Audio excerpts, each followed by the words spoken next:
CIA Black Vault break-in. Am I reading this correctly?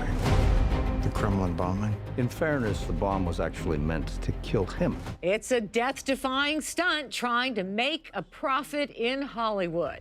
And today, the town is reeling after President Donald Trump announced he's instituting a 100% tariff on films produced outside of the U.S.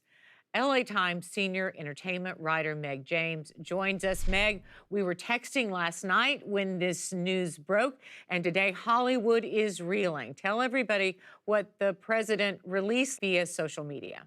Trump announced on his Truth Social platform that he was going to be instituting 100% tariffs on films that were produced outside of the United States.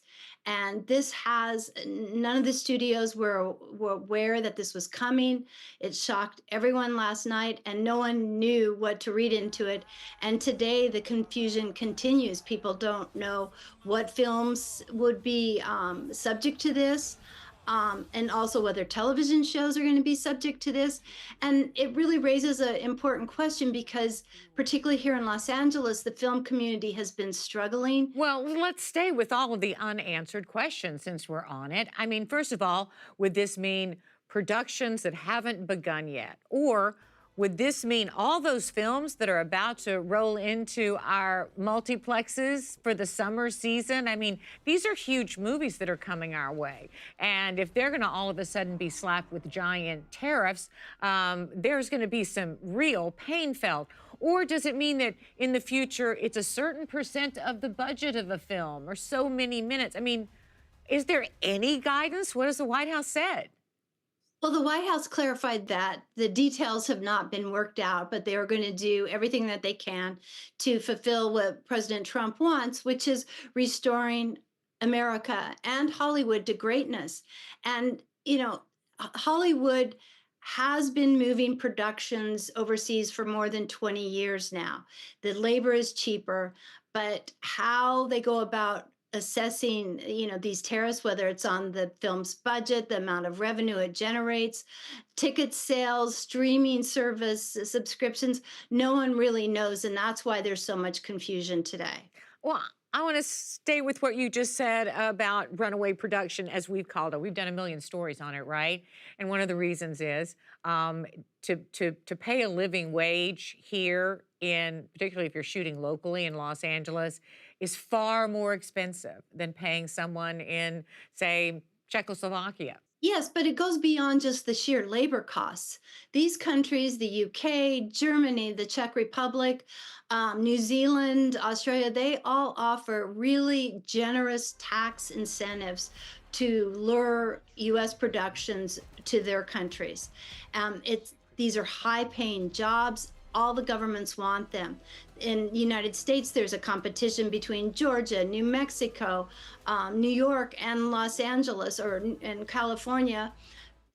Governor Gavin Newsom has recognized that the film subsidies for California are lower than some of the other states. So there is just a lot of questions about how this is really going to shake out and whether it will be effective. Yeah, President Trump took a swipe at Governor Gavin Newsom again over the weekend when talking about these proposed tariffs on film production. Now, Hollywood is being destroyed. Now, you have an incompetent, grossly incompetent governor that allowed that to happen. People have said this could devastate Vancouver.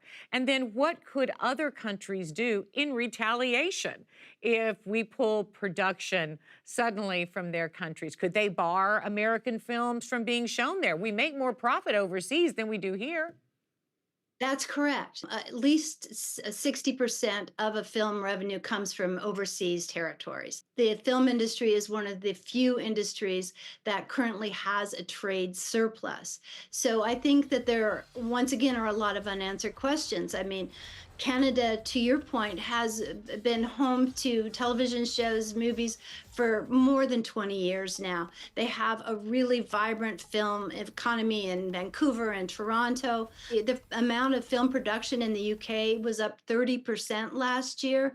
at the same time that in Los Angeles, in the first 3 months of this year, it was down 22% over last year. So I think some film workers in Los Angeles perhaps welcome President Trump shining a light on this issue, because it might make the Hollywood studios rethink where they're locating their productions. Industry writer Meg James, thank you so much.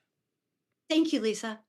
Thank you for watching our YouTube channel. For more stories in your communities, click the subscribe button right here. You can also download our app or watch us on TV for the latest information, balanced coverage, weather updates every 10 minutes, and more. We'll see you then.